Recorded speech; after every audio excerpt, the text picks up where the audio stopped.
Hello, hello. I am Pretty Bird. And I'm Sweet Pea.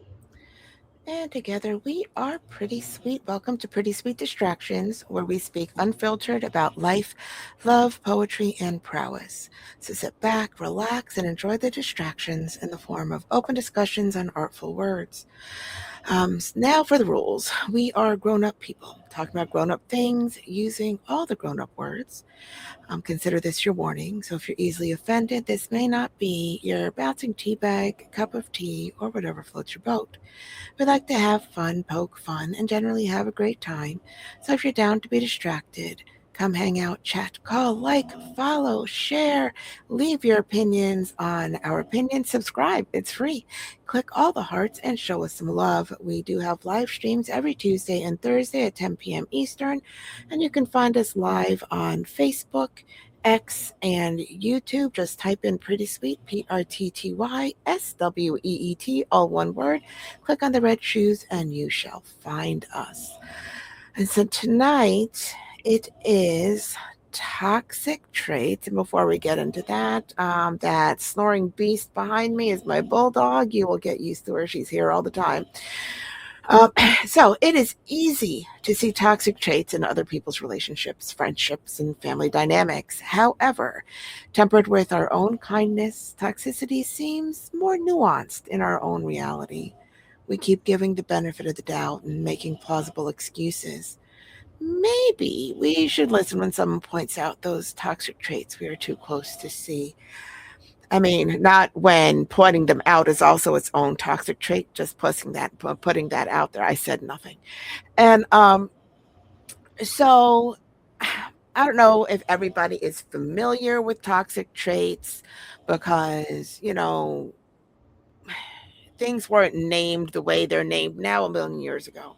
So there's gaslighting and jealousy and stonewalling and the hypercritical way people criticize and manipulation and the guilt trips and passive aggression and having to always be in control and all of the things.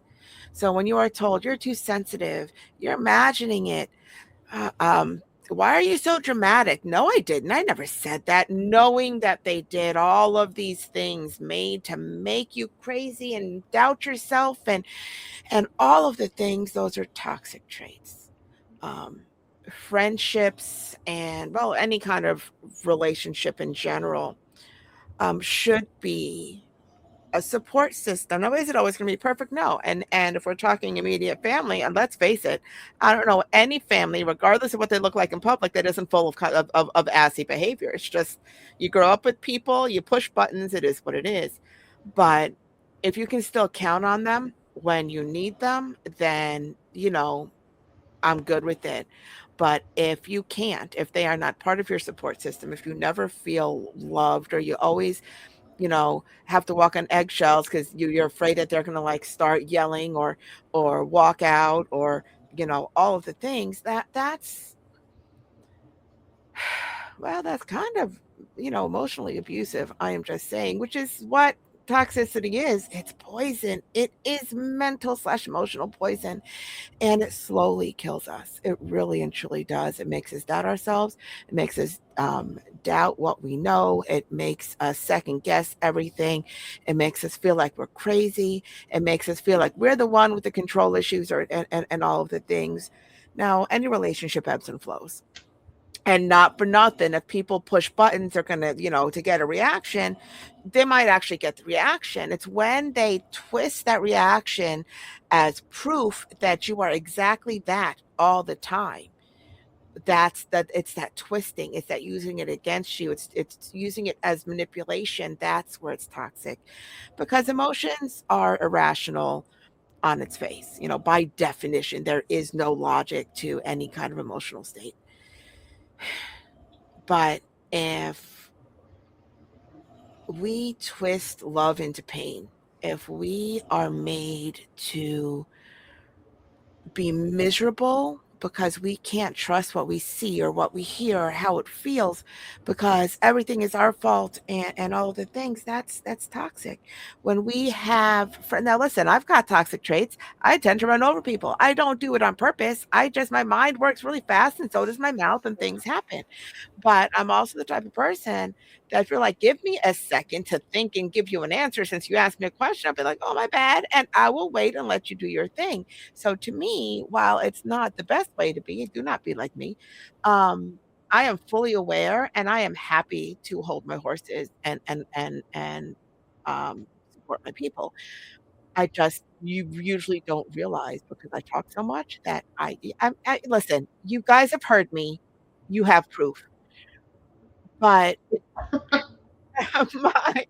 my and I'm gonna say favorite, not because I like it, but because it's like my little pet peeve. The one thing that absolutely gets me is passive aggression because I don't do two-faced fucking people. Don't be nice to my face and then do what the fuck you want and be mean or talk about me or do whatever not in my face. And sometimes it's not even that blatant. It's when you're like, uh-huh, uh-huh, uh-huh, uh-huh, and then you turn around and do everything that you said you wouldn't with a smile on your face, it's dismissive, it's disrespectful, it's weak, and it's cowardice. Because here's the thing: if you have a problem with me, just fucking tell me. What am I going to do? Hit you? No, I am too lazy for anything physical. And I'm not going to start some kind of verbal altercation with people. Just tell me what the problem is, and I will tell you why you're wrong, or be like, oh, I had no idea. Absolutely, because when I'm wrong, or if I don't notice something, I absolutely acquiesce because it's never my intention to be all spotlight and all the things. The fact that I am on here all the time talking is a miracle in and of itself with my level of anxiety. It took me years and a push under the bus by Miss Sweet Pea over here to even be voiced live. So regardless of what people might think hearing me, I'm really not that person. But I know a lot of people that are. I know people that act out when they're stressed. I am also one of those. For me, it's when I'm in pain. If I'm super cranky, I am in pain. I was like, Brock was on the phone today and I was on speaker. I had him on speaker, which I hardly ever do, but my shoulder, I did something to it. So I was not wanting to lift anything, put a headset. I couldn't be bothered. And so people are walking in, all the things, and they said something that was a little snarky, but kind of funny. And I'm just all, "Rah, rah, rah, rah, rah." I was like, that's how you know I'm in pain when I'm mean. I don't mean to be that mean. Um, but and I tell them outright because it's true. I don't use it as an excuse because if I'm going to rip into something, I'll rip into it right in front of your face. But it takes a lot to get me there. I usually don't just slice people open. I have to be in pain with no patience because I get really, really cranky. Is that an excuse? No, there is no excuse. But you understand people can only do so much. And I get hangry. Anybody around me, if I have not eaten, you know that I get hangry. I will warn you that I have not eaten. Enter at your own risk. So it's when you don't tell people. It's when there's no warning. It's when there's no remorse. It's when you run over people and you do what you want. You don't care about the outcome and how you treat people. And it's the ones that will sit there and um that they will sit there and do it on purpose to get their way. If they know that you guys had plans and then something better comes along and they'll pick a fight. Well, you never, it was never set in stone. You said maybe, you said this, and now I'm doing that, yada, yada, yada, blah, blah, blah. And then when you push back, oh, no, this is what we said. I blocked out this time. We're supposed to be doing A, B, C, D. Well, don't be so dramatic. And why are you so sensitive? And I never get to go anywhere. You always do this. And I told you last week one afternoon.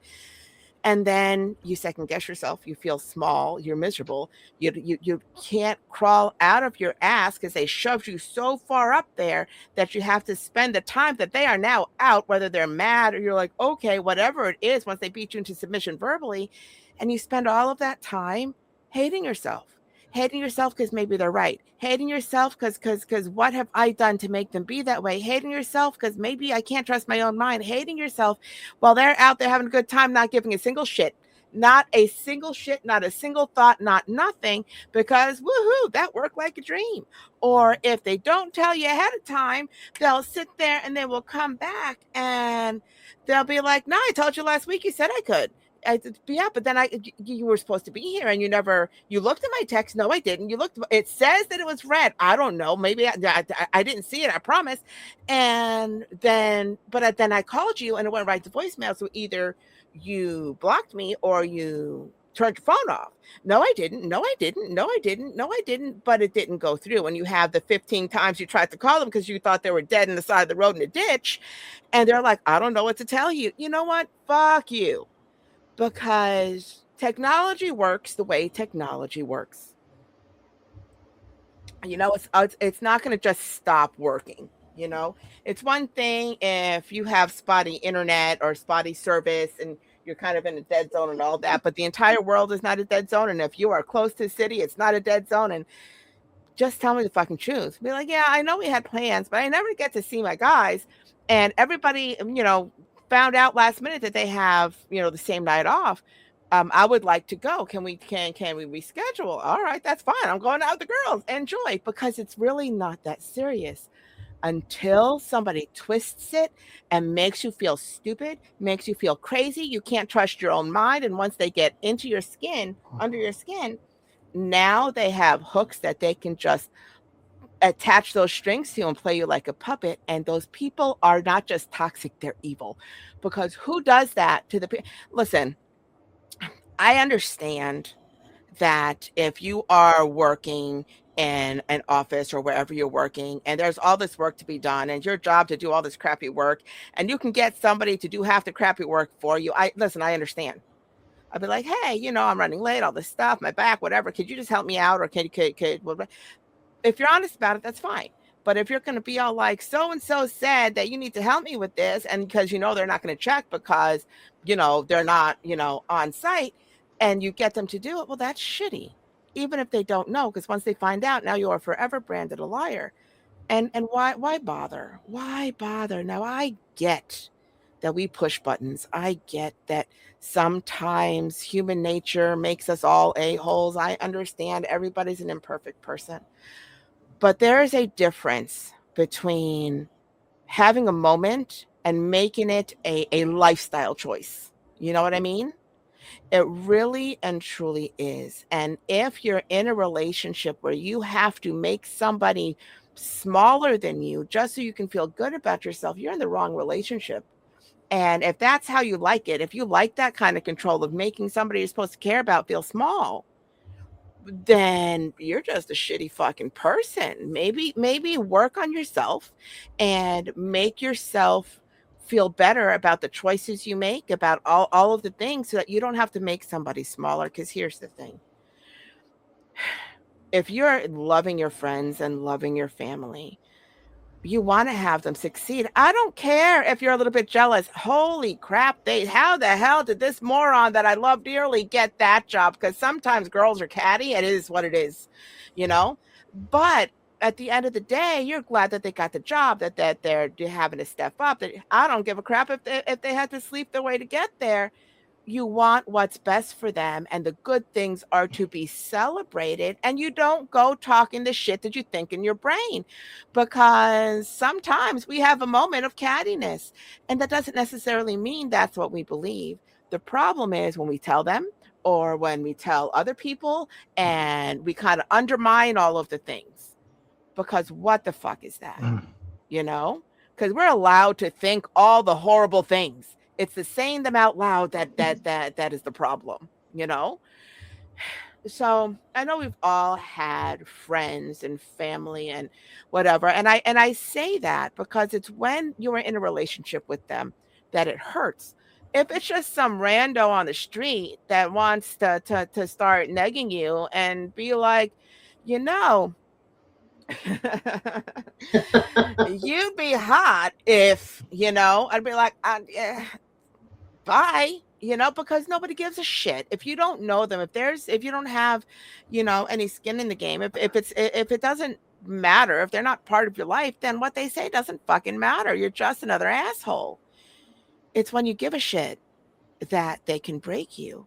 And sometimes it's just who they are and they Yes. don't actually realize it. But, and that deserves conversations and realization and accountability. Is when they do it on purpose that I will never fully comprehend, because how can it ever feel good to break the people you care about, to be like, well, they're too big for their britches, I'm gonna knock them down a peg. All right, they're not like a 10-year-old with a giant fucking attitude that you have to remind them that you're the boss, and even then you don't break the child, you know so why then would you want to break the adults? Why do you want to break anybody? I mean, break them in, that's a different fucking story. But break them outright, not so stinking much. I am just saying. So, Sweet Pea, what are your thoughts on toxic traits? I should probably call this everybody's an asshole. Yeah. Um, I kind of agree that, we all have them, we all use them, because we're just not perfect people in this world. But those that do it constantly, like it's a game, like they get off on it because it is a game, I don't understand that. I can't comprehend that. Um, and Lord knows I've been the person that's been a part of that for I don't know how long. But, you know,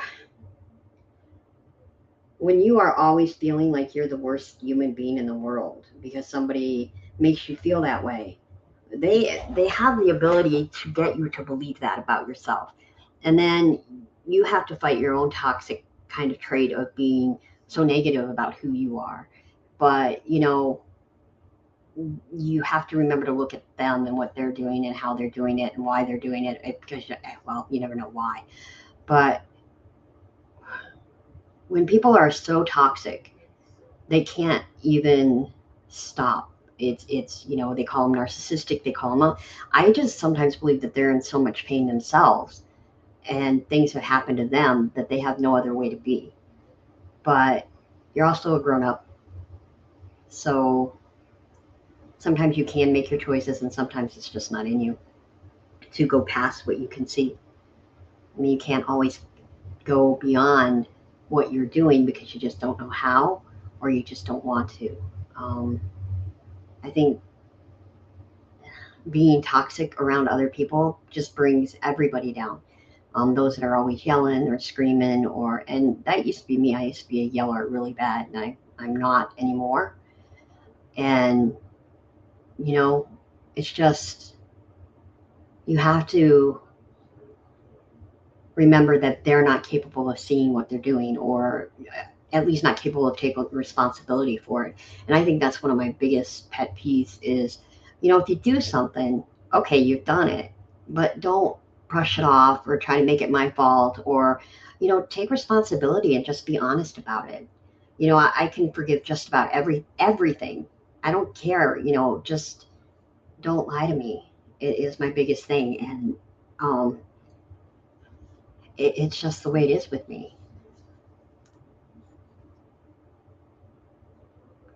Was Rack with us or not, or did he leave already? No, he's in and out. So Okay. unfortunately, with technology being what it is today, it's not always perfect. But I'm that way too. I am blatantly and unfortunately honest. And I say that because I'm that very, I mean, if anybody's listened to any of our shows, I'm the asshole. I am very much black and white, right and wrong. Um, I don't do gray, you know. I'm very, everything is a lie if it's not the truth. There's no such thing as a white lie and a lie of omission. If you let me believe something that's not true, it's still a fucking lie. And you have all these people like, well, I never lied to you. Oh yes, the fuck you did. When I said, oh, so you're gonna go and hang out with David, and you're like, all right, see you later. And instead, you went, I don't know, to the movies with, I don't care if it's Kevin, I don't care if it's Kristen, it's not fucking David. and you didn't go to dinner, you went to the movies. Now I don't know where you are. Now, if the cops come knocking at my door, because oh yes, I think of worst case scenarios, at 2 o'clock in the morning when you were supposed to be home at 11 o'clock at night, and it's 2 o'clock in the morning, they're like, hey, yeah, we found, so and so, you know 2 hours away, and I don't know who the fuck you're talking about, because my so and so is over this way. No, it's not fucking okay. And if I have an emergency, because we all sometimes have an emergency, and I can't get a hold of somebody, or they're supposed to be 20 minutes away and they're that 2 hour drive, and now they can't get there, and all of the things, it's a freaking problem. It is not okay. It really just isn't. But what gets me, and again, I am always the asshole, what gets me is this: I don't care how much pain somebody is in. I don't care if they know the pain. I don't care if they have poor coping skills. I don't care if they don't want to face their own childhood trauma.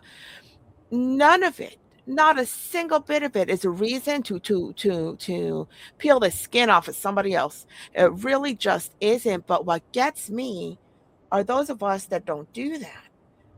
We're the ones that make the excuses. We're the ones that want to see the best in people. We are the ones that look for that pain. Well, I understand that this happened when they were young, and this is why they are. I can understand why everybody is the way they are. You're still not going to treat me like shit without me saying something to you. You know, I was like, listen. I understand that you watched your uncle, you know, break your dog's neck because he wouldn't stop barking, and now you don't trust anybody about anything because sometimes people, and and whatever it is. But you can't treat me like I'm your uncle. You can't expect me to do the bad things when I have never shown you, not one time, that I'm capable of doing the bad things. You don't get to punish me for things I didn't do. You don't sure the hell don't get to punish me for things that you fucking did, because that's twisted. It's not okay. And while we can understand it, it's too easy to explain it away, because when we love somebody or care about them at all, we don't have to be like in love with them, and we trust them enough to believe that they're going to be where they tell us they are, that they're going to do what they told us they do, or whatever it is. When they don't, it feels like, well, they must hate us. It feels like, well, what the hell did I do? If it because it's easier to make it our problem than their problem. But especially when we can see their pain, when we understand what they're going through, when we make excuses for them not being who we need them to be. The thing is, how long do they have to be not who we need them to be before we realize that's just who the fuck they are? And that's a hard line, because once we realize, well, they've kind of always been that way, I just never noticed, then what does that say about us? The ones that want to believe the good, the ones that in the whole honeymoon phase of getting to know somebody, whether it's a friend, whether it's a cousin, whether it's a romantic partner, that they were everything that we needed them to be. The narcissists, the people that need to keep somebody below them and make them small, the first thing they have to do is know exactly who you are. And so they want to know all the things, and they ask you the questions, and now you feel seen. And now that they know you, they can use everything you've ever said against you. They can use all of the little insecurities that they've seen, and they can weaponize them and I'm finger quoting, kindness. Oh, sweetie, are you going to leave the house in that? You know how you feel about that muffin top. You're just going to show it to everybody? The fuck muffin top? I was feeling good 5 seconds ago, but no, I'll wear this potato sack. Thank you. And now nobody has to worry about anybody looking at you, because now you're wearing a fucking potato sack. You know, I have seen guys, and this is not guy or girl specific, just this scenario. I've seen guys um, very much make a girl feel like crap. So, and there, I think that the internet portrays pretty girls or pretty women like they run everything and they rule the world and they all know that they're all beautiful. No, we don't fucking know shit. We will put on our makeup and we will put on our heels and we will go out there feeling fabulous. And it's not because we think we are God's gift to anybody. It's just, for whatever that moment is, we feel good. And you don't have to feel beautiful to have enough confidence to stand up for yourself or to quip with people. And beauty has nothing to do with being sexy. And all of those things are true. But I think that when somebody thinks you're pretty, they think that they need to knock you down. And the thing is, a lot of pretty girls are still abused or still um have their own fucking trauma because they're still stinking people. And everybody thinks that because you look good, guy or girl, that your life is so freaking easy. And it doesn't work that way. Everybody has their own story. Everybody suffers through whatever they suffer through. But if the second somebody thinks you have it easy, they want to make it harder for you. So they will make you feel bad because you need to be knocked down. They will try to make you feel stupid because you can't be pretty and smart. They will make you feel all of these things so that they feel better and they have a little bit of control. And the thing is, broken is broken. And you know, trauma is trauma. And when you are picking on people, not knowing what the underlying emotional experiences are, you can do a lot of damage. And when you don't give a shit, you don't give a shit. And that puts the onus on you. You're the asshole. And guys are the same way. I know a lot of very sensitive guys. I know a lot of guys that will lash out so quickly the second they feel slightly slighted. The second they feel I called somebody sweet and I got, oh, fuck you very much. Thanks for the emasculation. It's like, the fuck did I say? I'm like, all Jesus. right. So I was like, I couldn't have seen that coming a mile away because it was not, oh, you got a little sugar in your tank. And not for nothing, I don't think I would have give a shit because people are people and it doesn't fucking matter to me. I'm not having sex with them. You know what I mean? But they were just sweet. When you have an innocent face, and I was like, oh, but you look so sweet. That is not an insult. And if you think it's an insult and you don't know me well enough to know it's not, maybe say, did you mean that to come off how it came off? Because I'm feeling kind of insulted. I would have been like, no, no, no, no, no, no, no. It's just that, you're kind and you're this and you're that. And all of this stuff. I would gladly explain myself. I would gladly dial that back and be all whatever and start over because I don't want anybody to get the wrong idea. But we don't ask questions. We feel how we feel and we run with it because what we feel must be right. And I would rather feel things out in the open than make excuses for the people that try to control us. And maybe it's because I grew up, I'm going to say neglected, not abusively neglected. I was a middle child. We're all a little neglected, And so this one got attention for whatever reason. That one got attention for whatever reason. I kind of spent a lot of time by myself, which is perfectly fine, but you learn that when you grow up with a guy that's not only old, like a father that's not only old fashioned, but hella freaking misogynistic, that you're already going to feel like shit, and then when you grow up with a mom that is everything is beauty, and why are you going to leave the house without makeup? And why do I freaking need makeup? I'm all right, but thanks. It makes you feel some kind of way. So as an adult, when somebody says something that is reminiscent of that, you're going to take it to mean exactly what it has always meant when somebody else said it to you, regardless of it not meaning the same thing to somebody you just met. You know what I mean? We take it the way that we have learned to take it in our own personal histories. And most of us don't be like, did you mean that to sound like this? Are you saying that I'm, whatever? we just take it to be true how we mean it, and we can go years without understanding what they meant versus what we heard. And I'm going to go to the story about my mom. Actually, it's in a poem, so maybe I won't, but remind me. Um, about my mom and me and my sister, where I grew up thinking I was fat and she grew up thinking I was that she was ugly. And she swears, she said it so often, because what she actually meant was that um I was beautiful and she was hot. And that's not what either one of us heard, not even a fucking little bit.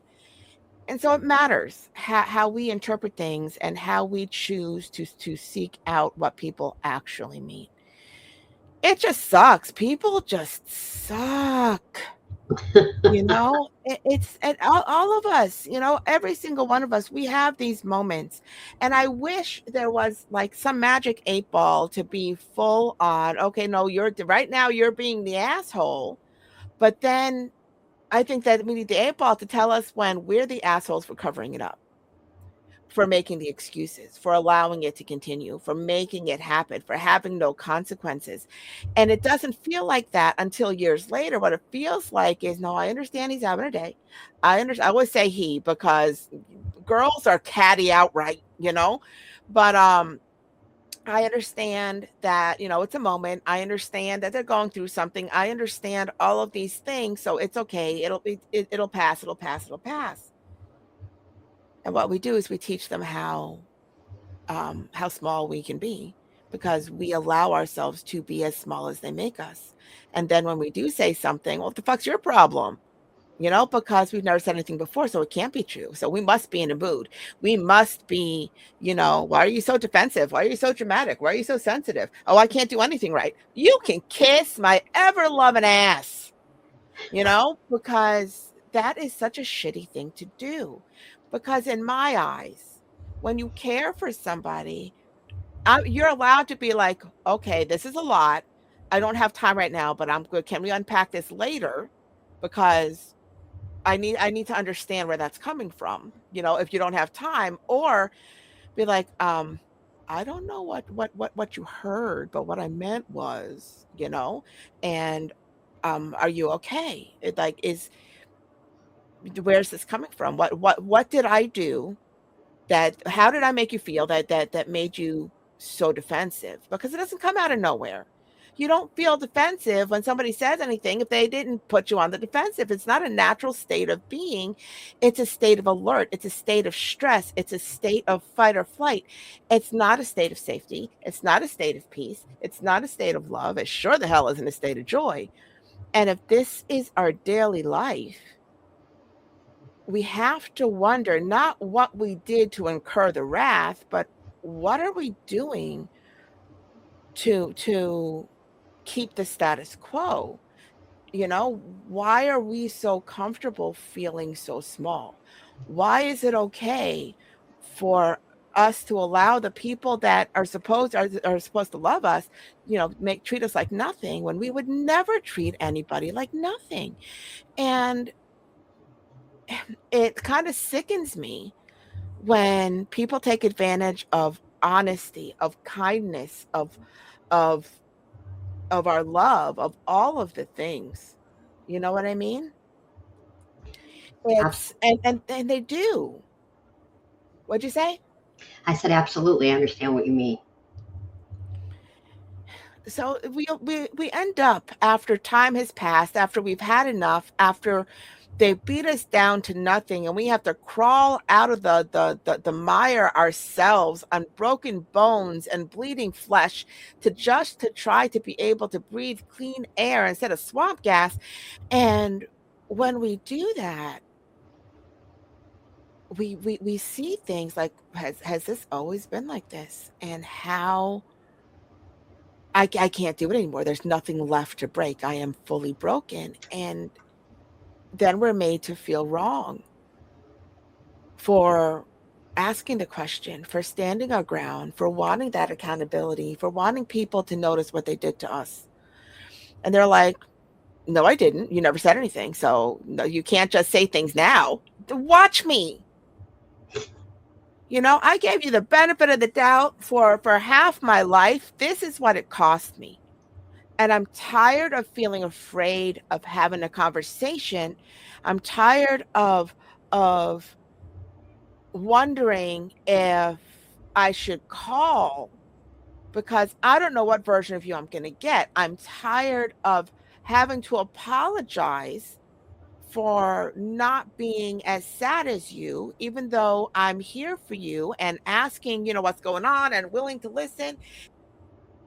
If I am not in that same place you are, is how dare I find joy in something when you find joy in nothing?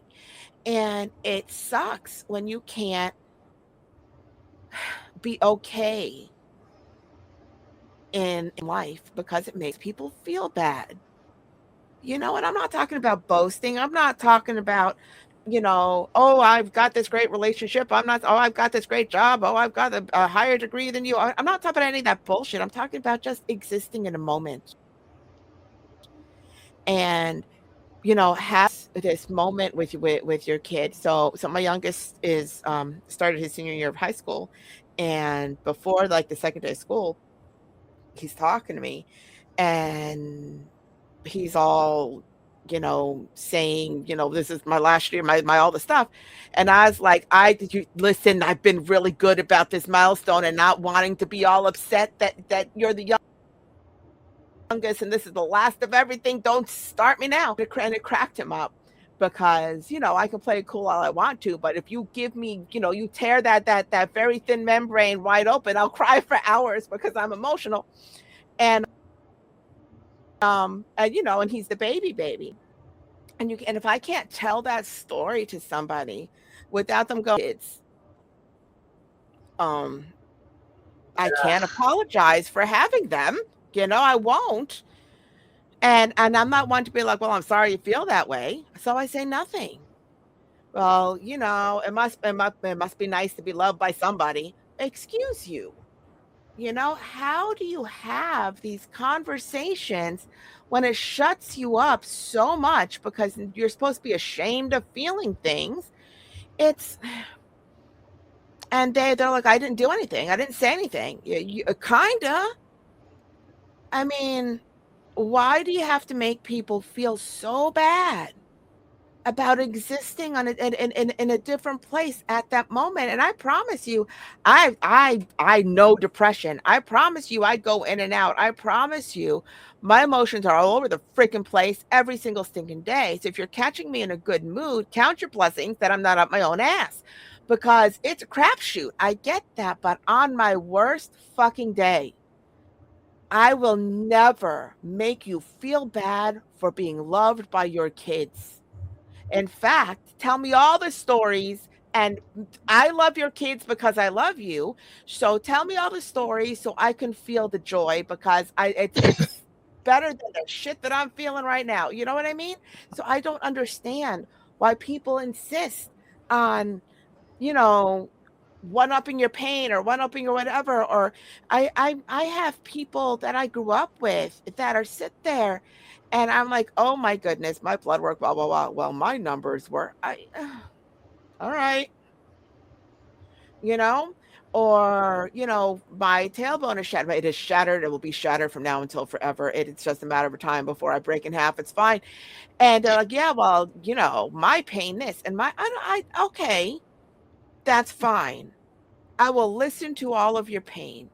But if I say a sentence and you don't ask me about did anything happen, or I'm like, now my good shoulder, let me tell you what I did without saying, well, what the hell happened?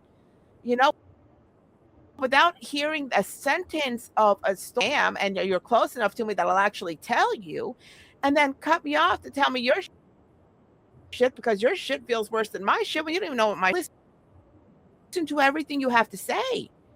I will, if you need to let it out, if you want to talk to me for 3 hours, of your pain, I will listen to you. I will be there for you.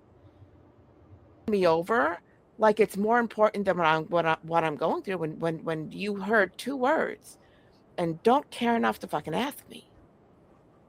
and I will shut down. And people are like, well, you don't tell me anything anyway. I wonder fucking why. And they don't understand. And they're like, you're cold and you're heartless and you're am I? And how did I get that way?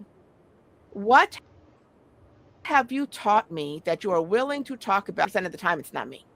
And I don't need it to be me all the time. But I don't tend to be all like, okay, well, this is going on and this is going on and this is going on. So if I'm going through something enough that when you ask me, I'm like, well, and then you're like, oh, yeah, by the way, fuck you. I don't care. I just called you to tell you my shit. It's going to be a big fucking problem for me. It's different if I ask you and you tell me, but if you ask you and you don't care, this is not a good relationship. This is same people that are, I'm always there for you. We spoke for 3 hours yesterday about you. You didn't ask me anything. And I think that any friendship, any familial relationship, especially any kind of loving romantic relationship, there needs to be that give and take. Everybody needs a safe place where they can say a thing, not be judged for the thing, have a conversation about the thing, and listen to the other people's thing. Like, that's what normal feels like to me, or should feel like in my own head. But because I tend to fill in the blanks, or I don't tend to need people that way. It's not that I don't need them. I don't lean on people because I've been dropped so many times. I'm surprised that the duct tape is holding. So when somebody asks me and I go to tell them and they're like, yeah, well, at least this. Thank you for making it nothing. Thank you for asking me, because it's nice that you thought about me for once. But when you don't listen and you don't want to know, then why did you bother asking to begin with? Because I don't want you to ask questions that you don't want to know the answers to. I want you to honestly give a shit because you said you give a shit. You know what I mean? And so we all have friends that sometimes need more from us than we need from them. And that's perfectly fine, because at some point when the tables turn and you need a little bit more, the hope is that they're going to be there. Not that anybody counts on reciprocity, but the hope is that being part of somebody's support system kind of indoctrinates them to be part of your support system, because that it ebbs and flows that way. And when it doesn't work, it sucks. And they're like, well, I didn't do anything. And that's the point, because you needed them to do something. Well, how am I the bad guy? I didn't say you're the bad guy. Well, why don't you talk to me about all of your stuff? Because you don't give a shit about all of my stuff, because all you give a shit is about what I can do for you and me listening to you and me not judging you. And I can be a good friend to somebody when they're not even a friend to me. And they think, well, she's my best friend. And I have like 5 really close friends. Some I've had forever. And these are my only people that I count on. And I'm afraid to count on them too much, because in my head, the more I need someone, the more likely they are to drop me from a really high height. And I don't know if I can put myself back together, because life taught me that. Because that's what toxicity does. It breaks you. It breaks you in ways that make you not trust the things that you can trust. You know these people enough that they have never done anything to you to prove that they would ever do whatever. And because of the ones that did, you can't trust that they won't. And where does that leave you? You know? It's a tough thing. And the ones that are narcissistic, or they're gaslighty, and they're passive aggressive, and they use all of these manipulation tactics. Either they think everybody does them too, and so they don't trust anybody, or they really just don't notice. And if they don't notice, they don't care. Because if you care, you notice. If they don't notice at all for extended periods of If you brought it to their attention and they still can't see it, want to. They don't care enough to see it because grown ass adults know better. They make choices.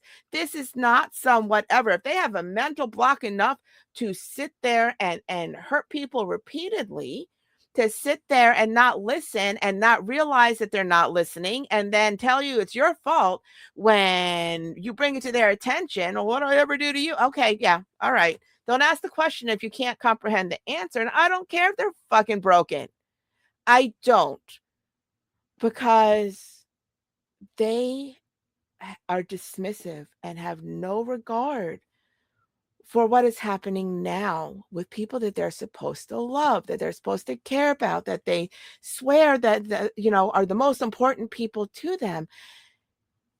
And if they can't see the pain they've caused, when you have delineated the pain they've caused, then they can't be trusted when they say, I love you. And they can't be trusted when they say, I would never hurt you. And they can't be trusted when they say, I'm always here for you. And they can't be trusted for all the things that they keep on showing that they can't be trusted for. But God forbid you say, hold on a second, when they need your ear or they need something, all of a sudden you're the bad guy. I don't understand people like this. And I have like no tolerance for bullshit. I don't. And so the problem is when they're really, really good at the bullshit and they get you to love them in their I'm pretending to be normal phase, then that's what your truth is. And you make the excuses. They don't. We have all been in a relationship that is detrimental to our emotional well-being. And we still feel like the good guy putting up with it because everybody else leaves. And I don't want to be the one to leave. I have been that person. I am still that person. But at some point, we have to decide if we are worth saving to ourselves. And sometimes we have to be the bad guy in somebody else's eyes to be the good guy to us. And sometimes we're the only ones that can keep our head above water because everybody else is stepping on us in the mud face down. And it sucks. And these are people that we call friends. These are people that we call family. These are people that we call, partners. These are people that, quite frankly, I barely think of as people because after a certain point, they're just monsters. But yeah, I said what I said. It's fine. So, Sweet Pea, anything else to add before we get into poetry for tonight?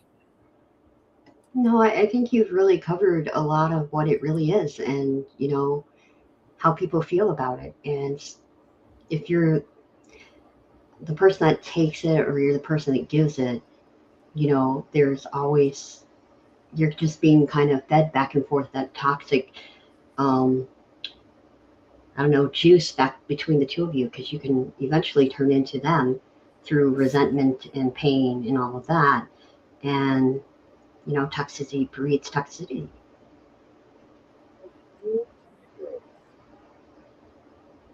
In different ways, though, because you can be toxic to somebody else. You can be toxic, I can't speak, to ourselves. We can also, and I think that is things that people don't usually talk about. It's very easy to notice the unfortunate things that people do to us or to others. But it's very difficult for us to notice the things we do to ourselves. I self isolate. I don't want to burden people with my shit. I know I self isolate. I don't think it's a problem. Everybody else thinks it's a problem because I'm the asshole. I crawl right at my own ass, and I understand that. But in my head, I am protecting you from the burden that is my existence when my head is up my ass. I mean, do I believe that any of the people that love me think that? No. Would I ever think that of them? Absolutely fucking not. But I don't want to be that. And this is like a defense mechanism. and it starves me of the one thing that I actually need. And it's when, and those moments when you feel alone, when you feel like you're suffering in silence, when you think that people are going to think less of you, when they realize how much pain, physical pain, emotional pain you're actually in, when you think less of yourself and you don't allow yourself the um the peace of being able to share with somebody or lean on somebody for 5 fucking minutes in all of your honesty. Sometimes all we need is that 5 minutes. And I sure the hell fight that with everything that I've got. Is that normal? No. Is it healthy? Also, no. Do I know that? Yes. Does that make it any better? We are all some kind of broken. We can only do the best that we can. And I have sat there and I've been like just up my ass for days. And I've got people that are like, I haven't heard from you. You all right? I'm all right. Are you sure? Sure. You don't sound all right. Give me a minute, you know? Or I'll be, I know it's been a few days. Don't worry. I am here. Head is fully up my ass. And that's that. And I don't ever really need to talk about it. I just don't want people that I care about to worry so much that that becomes the burden, and then they can't be bothered because it's painful for them. And it took me decades to realize how much it hurts people who love me, because I never think that what I do matters to somebody that way. Because when you have been made to feel small enough for so long, it's very difficult to also feel like what you say or do matters. Now, I'm not talking to be mean to somebody or doing anything outwardly to somebody. I'm talking about the things I do to myself or for myself that I tend to not consider other people for, not because I'm selfish, but because I don't believe that I matter in any grand capacity, because it makes no sense to me, not because I think I'm not important, not because I don't feel loved, but because the same thing that makes me upset if they don't tell me that they've been in the hospital. But when were you in the hospital? What the, excuse you, put me on the list of, you know. I also don't call anybody when I have to go to the ER. I'll like a week later, oh yeah, I got a couple of stitches, whatever. They're like, when did that fucking happen? And it shocks me that people give a shit, even though I give a shit about everybody. It's not normal. And it's not, and I do it to myself. I feel alone more than I should, because if I reached out at all, people would be there. I don't know how to do that. And knowing that I don't know how to do that just makes me feel fucking crazy. So it's not enough to understand what the problem is. It's still difficult to change behaviors that kept you safe when the world showed you that it was not. And sometimes you never get over that. And it sucks. Absolutely fucking sucks is all I'm saying. So now that I've talked out of my ass forever, we might as well just do announcements, and then we'll do an hour's worth of all the poems. Oh, works for me. Let's see what we have coming up. I have emotional echoes coming up next week, or Thursday. I'm sorry, not next week. When someone touches your life in a very real way, no matter how small, it lingers. We might not even notice it at the time, but years later, those emotional echoes surface as they cross our minds. And next Tuesday, it's not my fault you're stupid. On any given day, people surprise us, whether it's with kindness, rudeness, intelligence, or stupidity. But Yeah. it's the stupidity, often wrapped in entitlement, that permeates deep and dances on that last nerve. They always seem to blame everyone else for their thoughtlessness or mistakes. The bottom line is, it's not my fault you're stupid. That is Tuesday. Oh, I just love that. I can't wait. And then let's see, the 27th, 29th. Oh, let's see what's going on the 29th. I don't know. So don't. I really don't know. I don't even have it in front of me. It's right there. It's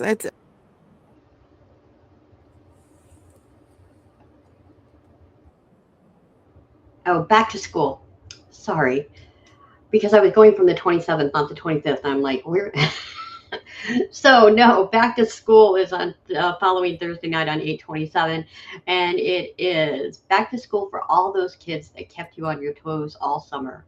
Time to breathe and take a moment for yourself, or is it?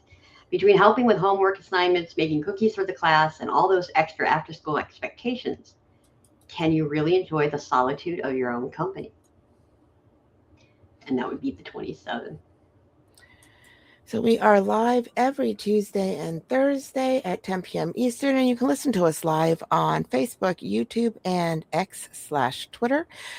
Or you can listen to us wherever you listen to your podcasts, Apple Podcasts, Spotify, Amazon Music, all the places. Just type in Pretty Sweet, PRTTY Sweet, all one word. Click on the red shoes, and you can listen to all of our past shows. And if you want our full archive, go to prettysweet.podbean.com. So, just type us in, look for us everywhere, like, follow, share, leave your opinions on our opinions, click all the hearts and show us some love, subscribe. It's free. And yeah, so that is all of the info on all of the things. And we have Budo up on the wall.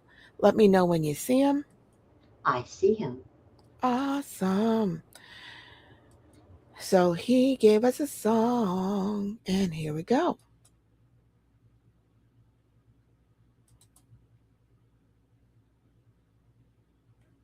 I mean, it'll be a second apparently because it's moody today.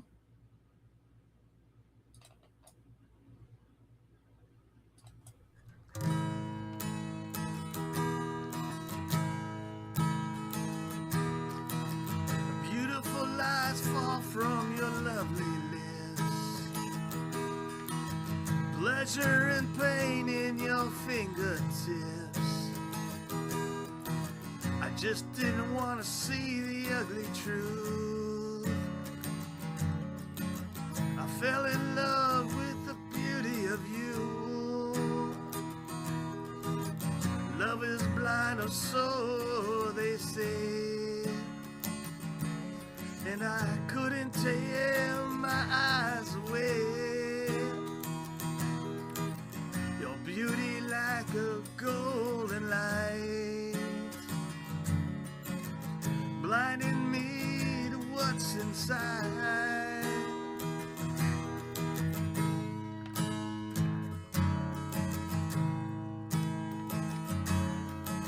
Your heart is evil, dark as night. You don't care about wrong or right. Love to you is just a game to play. How many hearts can you break today?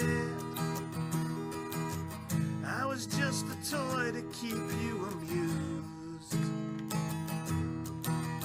Mistreated, broken, and abused. Until you grew bored, put me on the shelf. Your sights already set on someone else. One day, baby, when your looks are gone, when your beauty fades and you're all alone, you'll hang your head and the tears will fall. When you realize the pain you've caused,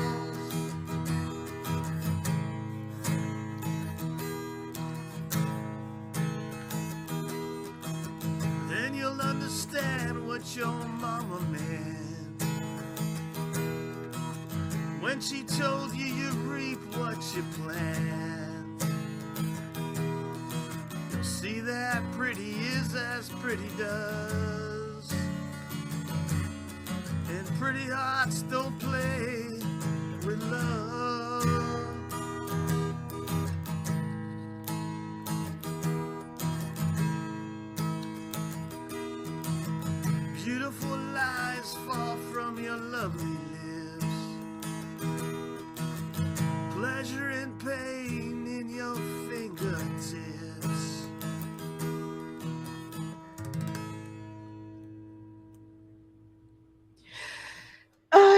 so love to be serenaded. I am just saying, Budo, thank you so much for, just sharing your beautiful music with us.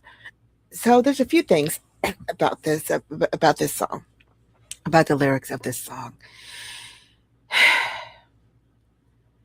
I just didn't want to see the ugly truth. I fell in love with the beauty of you. And I think that that's exactly how we are so easily manipulated for some people.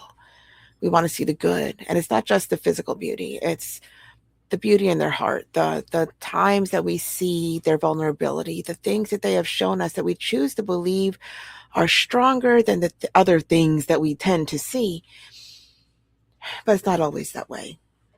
And it doesn't make us bad people for wanting to believe the best in people. It makes us susceptible to their evil ways, you know? But when you get down to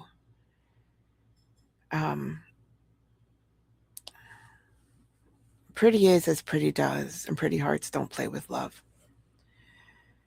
Okay, so I get that I'm Pretty Bird, and I know this is not about me, but that line, that couplet speaks to me like it called my name.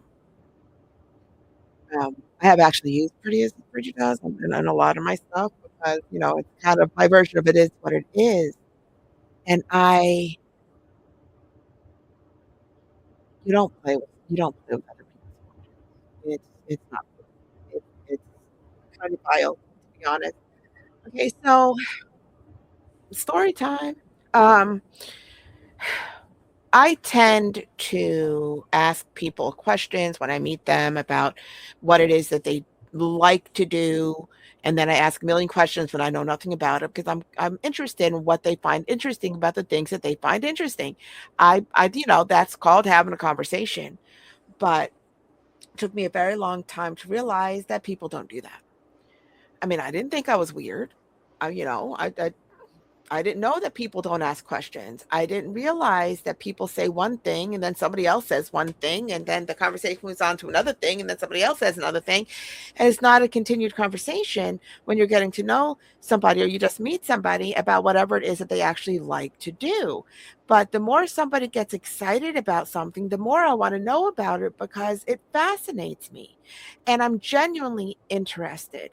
And in this unfortunate day and age, when you sit there and you're interested in somebody's view on something or what it is they actually enjoy and you listen, people think that you must like them, that you are flirting. That is not what the fuck flirting looks like. It's called kindness and being human. But people take it how they take it. And if it is somebody who is not used to being seen or having anybody want to discuss things that they find interesting because everybody else finds it boring, it feels different to them. And I learned the very, very, very hard way, the hardest way possible, that I have to be careful asking people questions, even if I'm really interested in the answer, because they get attached. They get attached to being seen, to feeling like they matter, to feeling important, even for a moment, especially when they haven't been. And I never noticed. I don't notice because that's not what it was. It was a conversation. And then I am the heartless one. And then people walk out of my life, friends that I've known forever, that when they say something, then I ask them 4.5 million questions. Then they're like, well, I fell in love with you. And I'm like, I'm sorry, because it was never my intention. And I never, in my eyes, led anybody on, but people want to see what they want to see and it'll feel how they feel and they want to attach themselves to things that make them feel good. And while I am flattered that I make certain people feel good about themselves just by having a conversation, I mean, I never see it, but apparently I do, and I think that that is a beautiful thing. I have learned how to be careful and how to um not call people back and how to not continue conversations and how to kind of quiet the enthusiasm. And I hate that I have to stifle myself, But if I give a crap about the person, it has to be in bits and pieces because the last thing I want is to fill gaps that I didn't know they had. And then it hurts them. And I have accidentally hurt a lot of people. And this is not me saying, oh, I'm so fucking fabulous. It's not that. It's just that I don't think that we realize that everybody is broken in some kind of way, whether they're fully duct taped together, whether they have a little chip here, a little chip there, whether their facade is cracked. Everybody has been through pain, and pain, healed or not, leaves a mark. And it doesn't always show because people are very good at, they're multifaceted facades, and they wear a different one for every room that they're in. And there's nothing wrong with that. It keeps them safe. And it's not that they're not true, they're just not running to the depths of all of their emotions for everybody because, people can be private. I'm private, it's fine. And so when somebody asks a question and you feel comfortable enough to answer it, you want to attach yourself there. And so I have to stifle my enthusiasm a lot. Either I don't call people back as often, or I don't um engage in things or share certain things because I don't want to hurt them.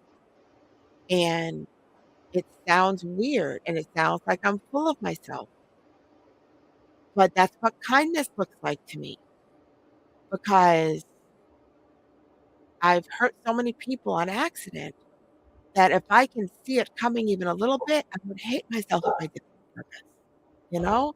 Because it's not something that you play with. So that Pretty Hearts Don't Play with Love, know that it's not me specific, but it brought me to that because the people who know don't play those games. They don't threaten to leave. They don't sit there and go back and forth. They never say, well, if you love me, you would, because that's not loving. They don't play those games. They answer the question honestly. And believe it or not, it's the other party that usually doesn't want to believe them because it's so rare that somebody is that honest that they think that there's an agenda because they always have an agenda and they'll cry or they'll stomp or they'll slam a door or they'll curse you out, or they'll do all of these things to get a reaction out of you, either to prove that you care enough to have a reaction or to prove that they were right that you're crazy. It is not okay. That is not, it shouldn't be volatile. If your relationships are hot and cold, run because while you can have hot moments and you can have cold moments, it should be some wonderfully lukewarm shit most of the time because that's where happiness is. I am just saying that's where the safety is. You should be, floating in a warm pool on a warm spring day. That's your peace. It's not hurricanes. It's not, the desert. It is some kind of middle ground that ebbs and flows a little bit. It's just this song breaks my heart because you've got somebody and it's what I was saying earlier about the people think that if you're pretty, you don't have problems and things have been easy for you and people kind of hate you because you're pretty. Well, this is why people hate you when you're pretty because you've got the pretty ones that know that they're pretty and then they're just little assholes, you know? It's like they think that their shit doesn't stink. It's they'll sit there and they'll be like, "Oh, well, this one's gonna love me, and that one's gonna love me, and this one, well, he's a little too needy now, and he gave me all of his money, so I'm gonna go to this one because deep pockets, and he drives a Corvette, and all of the petty, petty, petty shit. But then you've got the ones that when you're a good person, they will use you for all of your emotional support because they know they can because you're good, because you're not going to leave them at when they're at their lowest. But as soon as they're back on their feet, they run to everybody else until they're at their lowest and they come crawling back so that you can, you know, bolster them up and they can stand on their own again. And it just freaking sucks. And I will never understand how people are okay with that. How do they not know what they do? I would like to think that they are unaware, but the likelihood of that is fairly slim that they have no clue, because the whole point is I'm going to go back to this one because he will never let me down. And if they don't realize that that's what using somebody looks like, they've got bigger problems. I'm just saying. So Sweet Pea, what are your thoughts on this beautiful song? Um, it's beautiful and sad and vulnerable and all those many things all wrapped up into one. Um, I can really feel and know how it feels. You know, I was just a toy to keep you amused, mistreated, broken, and abused until you grew bored of me and put me on a shelf. Your sights already set on someone else. So dismissed, so, you give everything, and all of a sudden you don't get anything back. And you're just sitting there wondering, what the hell did I do? You know, and it's hard to really follow, through with this. And this song just kind of embraces all of that emotion and pulls it out of you and makes you think about, the times that love has kind of turned crazy, and maybe you've put somebody on a shelf once in a while too, and it's kind of just all that beauty wrapped up. I really, really love this one. Ah, the same. So I have got a poem up on the board. It's the one that's got that whole thing I was talking about earlier. This is Stapled Shut, and it is by me, Pretty Bird, and it is a vignette. And for those who don't know what it is, basically it's kind of like little mini chapters that make a whole, but it's not a book, it's just a poem. So, don't freak out. It's not that long. So this again is Stapled Shut by me, Pretty Bird. It goes like this. Staple 1. Chubby thighs and black braids. I thought my name was Petunia, but my mom just thought I looked like Porky's girlfriend. He was my favorite. She made chocolate cupcakes and said I could have 2. And my sister gave me her second one because she hated chocolate. And Ma laughed at my chocolate-covered face and said, if you keep eating like that, I'll have to put you on a diet. I threw up crying so hard, hysterical, because I didn't want to die yet. I was 2. Staple 2. Southern shores turned into a February high of 85 degrees. We got ready to go into the pool. I put on the bikini I wore all summer. I grew. I walked outside to a pool full of people, and my dad yelled, looks like Band-Aids on a beach ball. You're not wearing that. So I ran inside and I changed. I didn't go swimming. I haven't worn a bikini since. I was 6. Staple 3.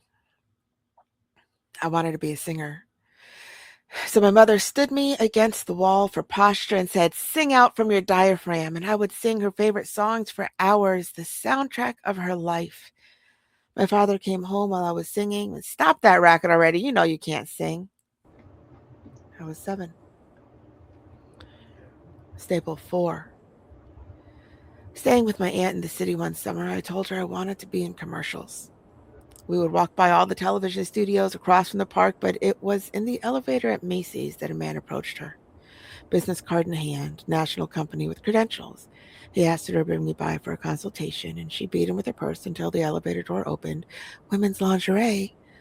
Calling him perverted and threatening to call the cops, she threw the ripped up card in his face. She told me the only guys who would ever think I'm pretty enough to model wanted to beat me, rape me, or sell me for sex. I was 11. Staple 5. I was tall with smooth skin, always curvy in a seaside town. My sister was short with bad skin, nearly perfect measurements. And Ma complimented us with a smile, saying, with your face, me, and your body, her, you'd make the perfect woman. I grew up thinking I was fat.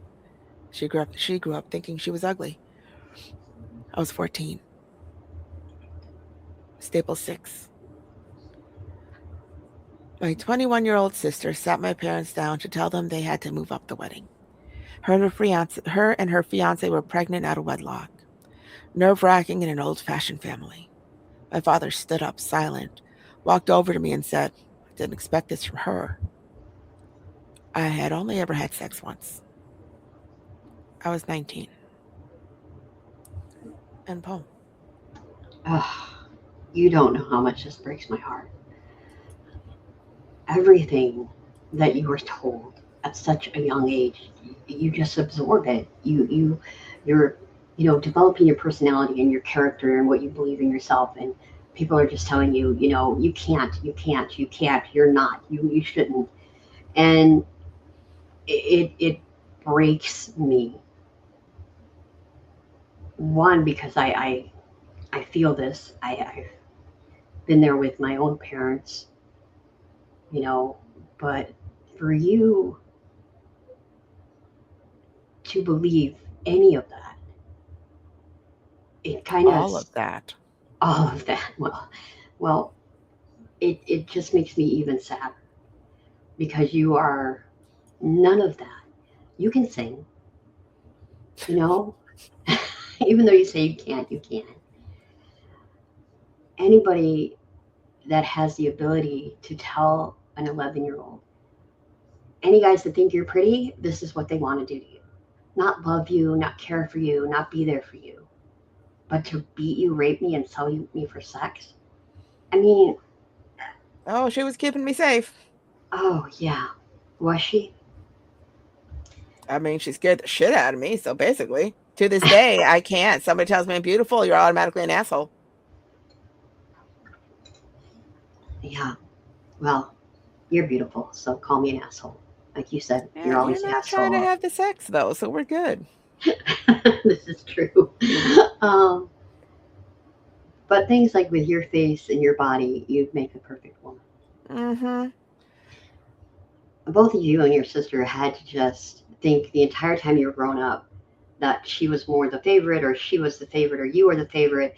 And I can't even imagine the tension that might have been there. Oh, I was nobody's favorite. I Yeah. was the evil aunt's favorite. Oh, well, it's all good to have an evil aunt. I was my evil Yeah. aunt's favorite too. I mean, Um, that the aunt in this story, she's not evil. I actually love her. But the aunt that I was her favorite of, she was, well, she's dead now, don't matter. yeah, mine too. But this is just sometimes people don't know what they say to kids, and you have to be very careful because when a 2-year-old thinks she doesn't want to die yet,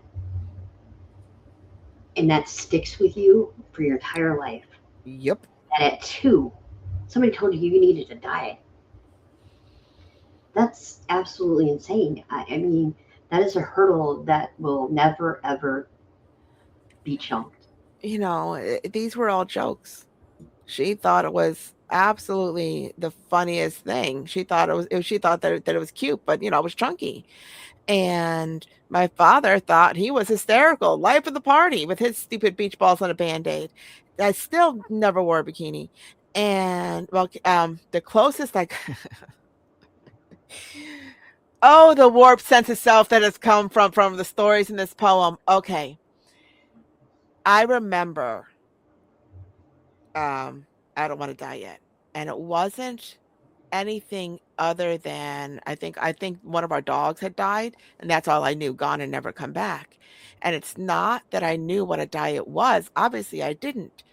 But when your mother tells you that, you know, if you eat all of this, you're going to die, like she wanted me dead. I mean, I was 2, and it took me forever. Like I was a grown ass woman before I realized that my aversion to that word stemmed from this.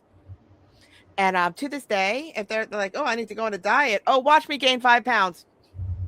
Yeah, bring me And all the and it's seriously, it's not at all conscious. It's like my body goes into this. I need. I it freaks the fuck out, you know. yeah. So I have to frame it differently, and fighting the psychology of that is difficult. And I was too. Or people are like, "You don't remember anything when you're 2?" Uh-huh. Yeah, you do. When it is trauma, it does not go away. And hence the whole bikini. So funny story about a bikini because I can talk for days. Okay. When I met my husband, I was the happiest I ever was in my own skin. Was I skinny? Fuck no. I have very thick bones. Now, I was the kind of girl that would win every jackpot at the carnival when people are like, I'm going to guess your weight. They were always off by at least 25 pounds, sometimes as much as 40 pounds. My bones are dense. Okay. And so I always felt fat because I was a full 30 pounds over what back in the day the healthy chart said I should weigh for my height. 30 pounds. And back then, and even now, well, if you're more than 25, 20 pounds overweight, you are morbidly obese. I thought I was morbidly obese before I knew that morbidly obese did not mean fat enough to die from fat. It never occurred to me to realize that, it just comes with health concerns. But I was naturally heavier than other people my height, always have been. Did not realize that there was more than one normal. Nobody teaches you that, especially back in the heroin chic days. Yep. So I felt good in my skin, still 30 pounds overweight, still felt freaking fabulous. Not that I thought I was beautiful, I just felt good. So I meet my husband, before he was my husband, and he's like, meet me at the beach. I was like, okay. So I bought a new bathing suit, a one piece, full aqua shimmery thing, as plain can be, as pretty as it could be. And I wore that. He's like, oh, well, that's nice. And the next time we went a week later, I borrowed my friend's bathing suit. Now, this is as bikini as I get. It was a one piece, crisscross in the front at the top, and met at the two sides with these giant 3-inch rings. So it was very French cut, very belly out. I also wore a t-shirt. I did not go actually out in public like that. I was like, the fuck is this? Um, and he's like, what are you wearing? And I was just like, it's not mine. Can I see? No. So he lifts up the shirt and he's just like, oh. And I didn't find out till about 5 years ago. 5 years ago that he was eyeballing this bikini that he wanted to buy me because he thought in his mind I could absolutely wear a bikini. And I never, ever knew he saw me that way. The sad truth is that a couple years ago, I was cleaning out. We all have boxes of stuff that we've had, from our favorite outfits and this and the other thing. I had a whole box of stuff from those couple of years that I actually liked myself. Love these little outfits, love these cutesy little things, love all this stuff. So my niece, my youngest niece, came by and said, "Oh, I've got stuff for you to try on. It might fit you. It's probably too big." And don't you know that, 9 out of 10 things fit her perfectly, and some of the things were too small. She is freaking gorgeous. She is thin with a booty. If I had any freaking idea that I looked half as good as that I fit in of that, I mean, because she's beautiful, and the hell did I know what the hell I looked like? I was like, well, she wears bikini all the fucking time, you know? And but I felt ginormous because the doctor said, the chart said, the magazine said I was morbidly obese. That's the same category as Jabba the fucking Hutt. And that's what I thought I looked like when people thought I could walk around just no shirt and a bikini. That's what life teaches you when you're 6 years old and your father is all, you're not coming out here looking like that, and beach balls on a fucking band-aid. Thank you. So now I'm fat and hideous. Much appreciated. And I cannot get that out of my head. Do you know this is what we do to people that we always had beach balls because I grew up in South Florida. And I literally put that bathing suit on a band-aid. I mean, that bathing suit on a beach ball. And I was just like, well, that's bigger than a band-aid. But I also, with that same thought, was it fits on a beach ball. Did not do myself any good there. And it's horrible. It really and truly is, you know? And people just don't understand. Do you know? I'm sure that we have all fucked up our kids in some kind of way because, and it's not on purpose. We sit there in our grown up sarcasm, and I don't know if you've noticed, I've got that gene and I've got my father's dry sense of humor. And so we say things, and before they understand sarcasm, everything we say to them is true. You know, everything we say to them is true in their eyes because they don't know that we would say things to keep them safe or say things that we don't mean and then laugh because what we said was funny, but they don't know it's funny. They think it's true. And now they're heartbroken and mortified. And we did that. And we don't notice, because we didn't mean it that way. We didn't, whatever. And so I spent a lot of time having very odd conversations with my children. And you can't talk to the older ones the same as you talk to the younger ones, but they see how you talk to the older ones who get the sarcasm. And so then you've got these little snot mouthed little ones. And I'm like, do you even know what you just said to me? Well, you said it to so-so. Oh, all right, fine. I did it to my damn self. It is a rough thing, the way little bits of fear change your self-perception. And if you think it about yourself, it's a lot easier to believe that other people will think that of you, even if they never did. Oh, they didn't call, they must think that I'm a cow. Well, what was I thinking that someone like that would like me because I'm hideous? And you don't question it and you don't ask why and you don't call them because if they didn't call you, well, then they're not going to call you. I'm not chasing nobody. And you don't find out that, oh, well, phone died or this and the other thing, because if they wanted to call you, they would have called you. And then life happens outside of who you believe yourself to be. It sucks. It sucks. I had a round face. I still have a round face. Who am I kidding? I've had a round face my whole life. Well, it's heart shaped, but it's round. And I was 17 years old. I did not look 17 at 17. And because I had the boobs, and I'm walking down the Fort Lauderdale Strip with one of my closest friends. She picks me up, and we're walking the strip. Now all the sailors are there, and we're like, whoo, because sailors are fucking hot. I'm like, okay, but there was this, I think it was a candy store, and they have a whole outside tiki area that was fenced off at the sidewalk, so you couldn't just walk in. That way, you had to go through the front so you can get carded. And some drunk asshole hanging over there were two, was like, I can fuck the fat right off your face. And I swear to God, I was not offended by anything other than, did you just call me fat? Not the rest of that, right? No, it's just, geez Louise. And so when people are drunk, they are very honest, and so all I heard is, I have a fat face. I have a fat face. It goes to the fat body. I'm just fat. But not three tables behind them. It was all, I got some braces cleaner for you, because I had braces. And my friend, short and skinny as she was, but she was going to tear him up like a freaking chihuahua. She was about to, what the hell did you say to her? Say it again. Say it to my face.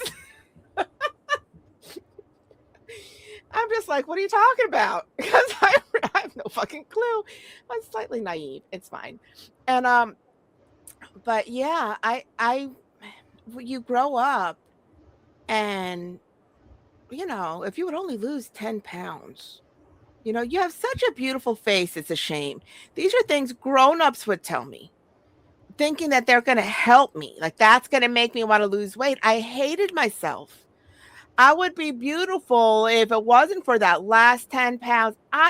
It was just my face. That's what it looks like. It was not baby fat. It was my face. It was adult fat. It's fine. And people just don't realize, especially when they don't mean anything by it, when they think they're being helpful, when they call it kindness, it is crazy. Absolutely fucking crazy. And what do? I mean, I didn't understand what a whore was because I was called a whore my whole life. I swear to God, I didn't even kiss anybody until I was 19. And but didn't matter. If I had on a skirt, I was a whore. If I had on lip gloss, I was a whore. If I had cleavage, I have boobs. I had cleavage. I was a whore. And and then you get to that last staple.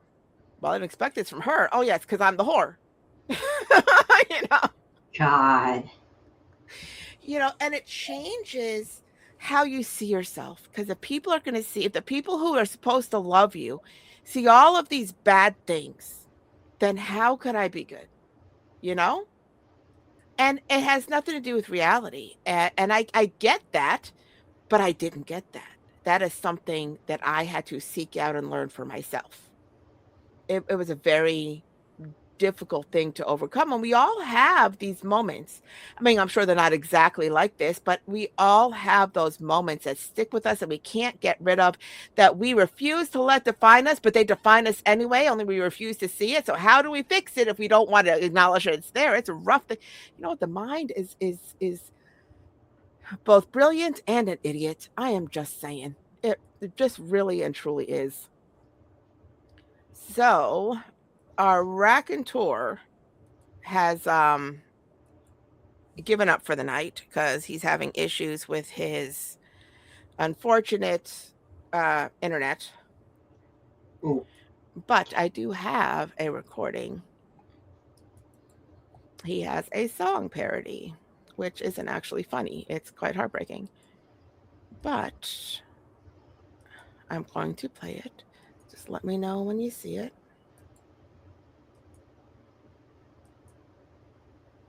Do you see it? Do you see it? Do you see it?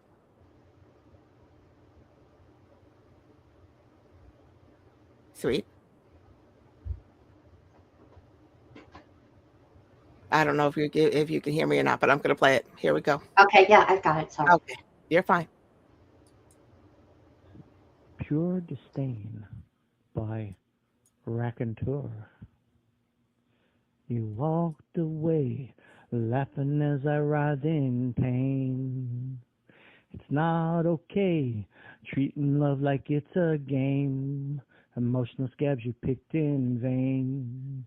Not a glimmer of remorse or shame. Just pure disdain. Heart of stone. Now a tune for every feeling you've known. Monument to the damage you've sown. Sitting in judgment on your lofty throne. Rending flesh to the bone. Till you're all alone. Last refrain. Lamenting behavior I can't hope to explain. Psychological shrapnel exploding with blame till my whole world crumbles from the strain. And I've gone insane, gone insane, gone insane. So that was Pure Disdain by Raconteur to the tune of Still the Same by Bob Seger, I think. I don't know. It's not in his. Yeah. All right. And I can't with the opening of this. You walked away laughing as I writhed in pain. What a bitch. That is just horrible. And it's like a movie villain. You know what I mean? You don't expect to ever experience that. That's shit you see in the movies. You know what I mean? And he's right. It's not okay. And people that can garner any bit of joy from watching somebody suffer, all these emotional freaking sadists, that's what evil looks like. It is not okay. When they think it's freaking funny when you cry, when they think it's funny that you are tormented by their actions or their words, or like, whatever, get over it. Yeah, kiss my ass. It's horrible. Horrible. And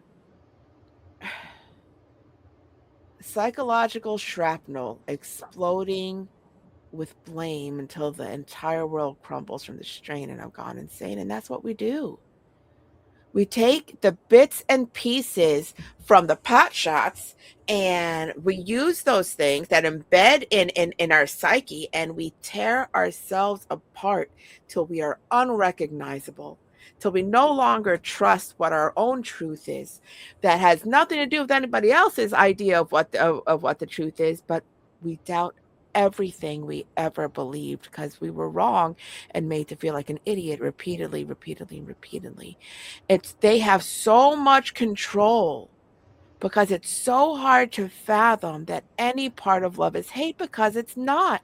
But here's the thing, because no part of love is hate, and we love these people, or we wouldn't put ourselves through this, we'd be like, fuck you, you know, then what does that say about us? Like, we're the assholes for loving them, even though they're the assholes for lying. But it's always us. It's always on us. It's always us. Why is it not always them? You know what I mean? We allowed this to happen. No, the fuck we didn't. We were fooled. You know, and then because we want to believe the best, well, that's our fault. You know what?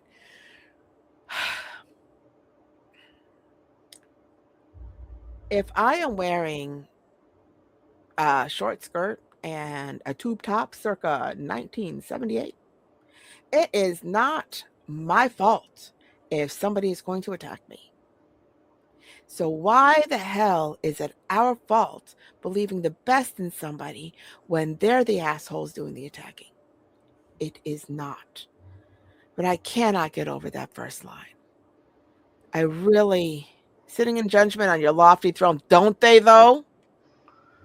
But that you walked away laughing as I writhed in pain. And the truth in that breaks me. It absolutely breaks me.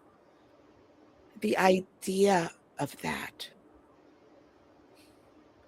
As somebody who has been ghosted, I don't imagine that they were laughing. I imagine that they were in pain, that they were in so much pain that they just couldn't, that it was an unbearable thing. And, you know, the only way to heal was to sever ties. That's what I imagine. Because the idea of them, you know, gutting me and laughing about it, you know, especially to my face. I mean, not for nothing.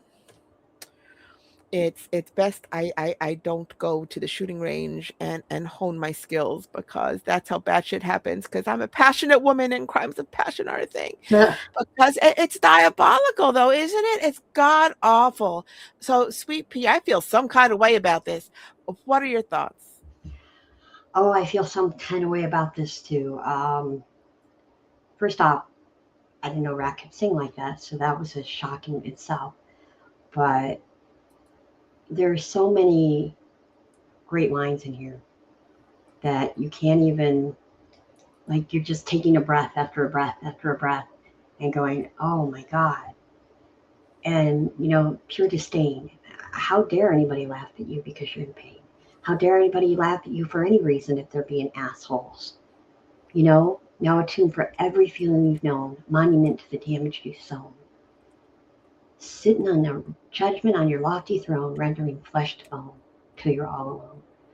And I think that is true for these people, these kind of very toxic people, is eventually they do burn everybody and they die bitter and alone. Or maybe that's just my hope. But yeah, you do go insane because they have the ability to somehow, after so much abuse, to alter your reality or to make you believe that what you see with your own eyes isn't true. And this kind of just goes right through that. You know, you're going to sit up there high and mighty thinking I'm just, you know, shit under your shoe when it's completely the other way around. But that's not how I feel. I'm the one that feels laughed at and, you know, betrayed and alone and all of those things because people like that don't feel. They don't feel. They have no empathy. They have no thought. They have no feeling. And then those of us that do, we just drown in it. We just drown in everything they've done to us. And we make ourselves toxic. We have that little, conductor train in our brain going, you're not worthy, you're not pretty enough, you're not smart enough, you're not this, and you couldn't hold on to somebody, even though that person wasn't worth holding on. I mean, there's sewer gas, and you just kind of breathe it in and eventually die from it, or go insane from it, as he says.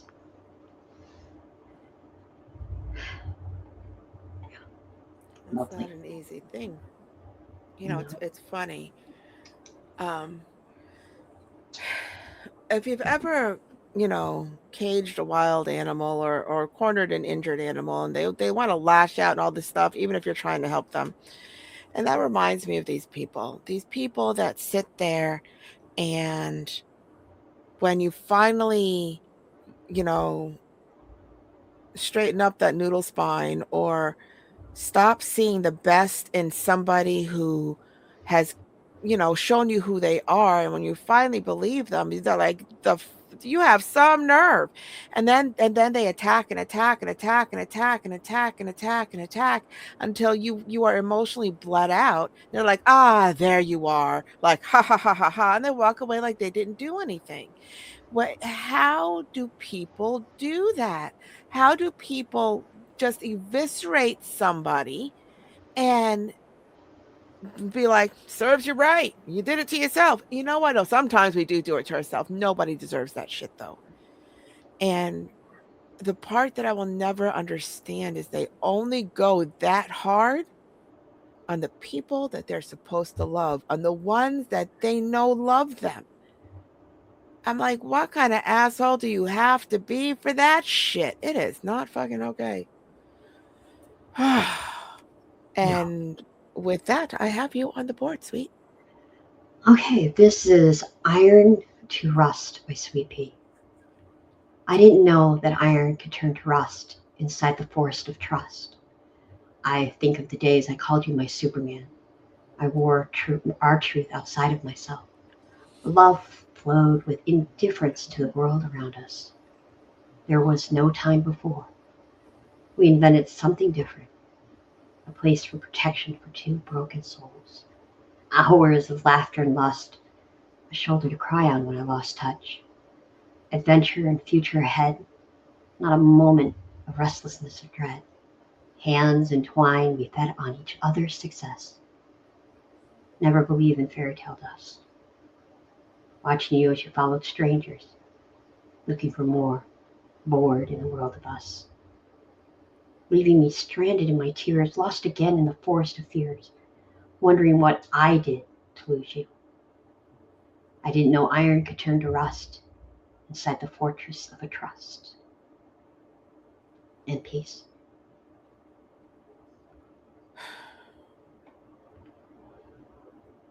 Wondering what I did. And here's the thing. It's always in our own minds something we did. And I don't think it's because we think we deserve it. I think it's because if we did it, we can fix it. So if I did it, I can undo it. You know? It's what hope and desperation look like. Because I can't fix something they did. But I can fix something that I did even if I didn't know I did it. You know what I mean? Yeah. I love the idea of adventure in the future, not a moment of restlessness or dread. The peace and the beauty in that unguarded sense of knowing that doubtless way to be with somebody is very, very rare. And it's very, very beautiful.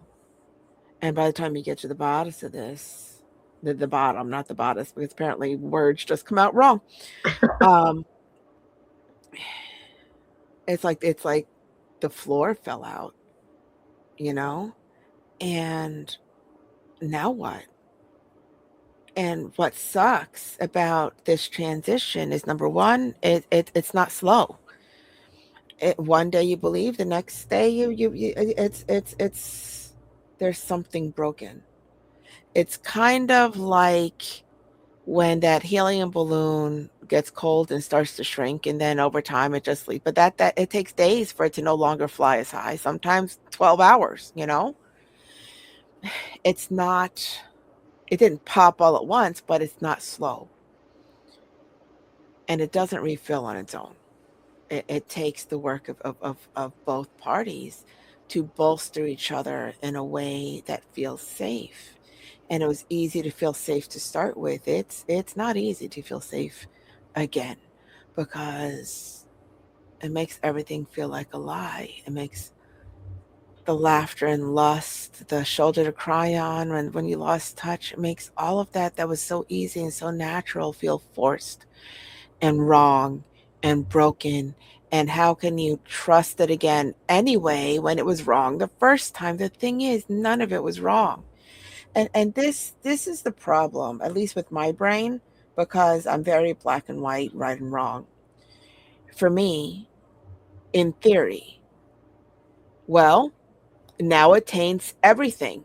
Absolutely everything. Because if this was true and that was true, then that thing wasn't true, because you can't build all this on a lie. So it taints everything, and it makes sense logically speaking. It's also wrong. And I say that, and, unpopular opinion incoming, because it was true in the moment it was true. What we lived was true in that moment. All the good was true in that moment. All of that doubtless stuff was true. We can't unlive that. We can't unknow that feeling. If we could, the rest of it would be easy. Who would give a shit? It doesn't make it unreal. It makes us not trust anything. It makes us not trust what that was, because we can't trust what is, because what is the opposite of what was promised. It doesn't mean it was never real. It means that it was defined differently. And now that you have a full picture, you can't redefine what it was, and you can't trust what it is trying to be now without having a full rebuild of a foundation. And it sucks, because as soon as we go through all of that beautiful stuff was a lie. It wasn't a lie to us. We were the ones feeling all the good things. We were the ones, our love was true, you know? And usually, when you believe wholeheartedly, when they show you all the good things, when you are made to feel important, when you are never let down for years and years and years,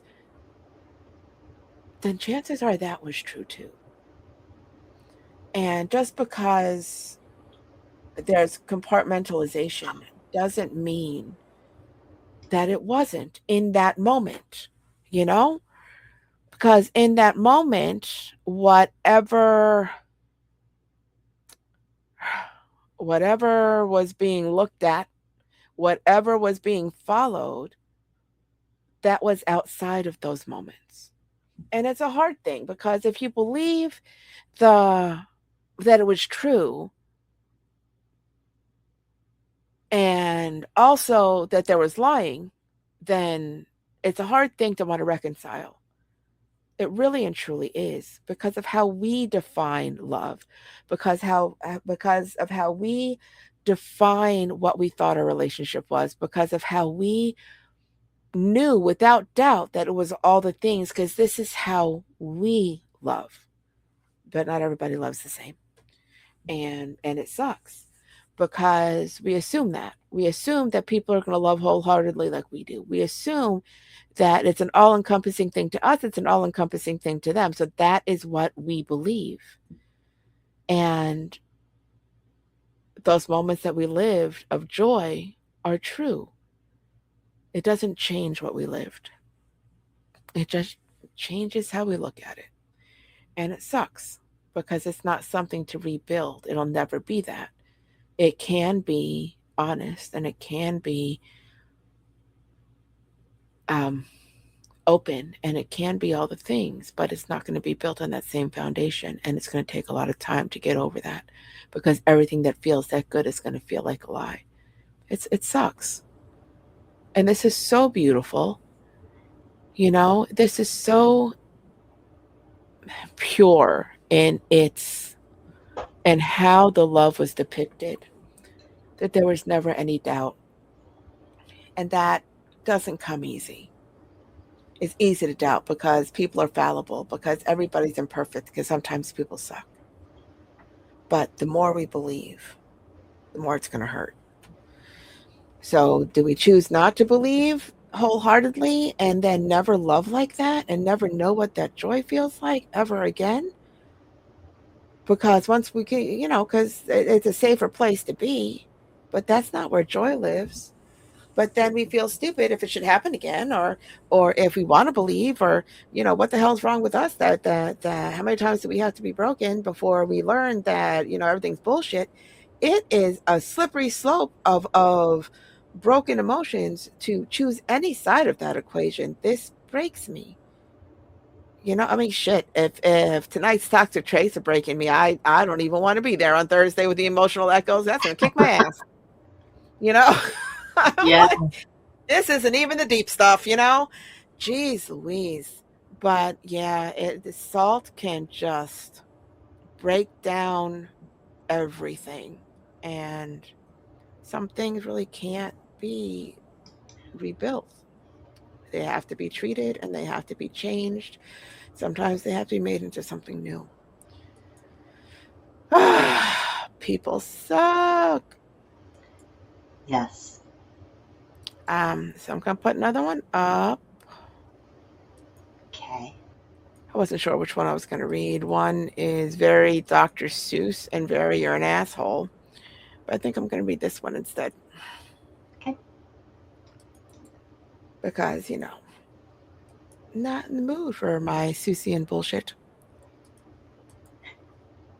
Okay, this is The Toxicity of Inertia by me, Pretty Bird. And it goes like this.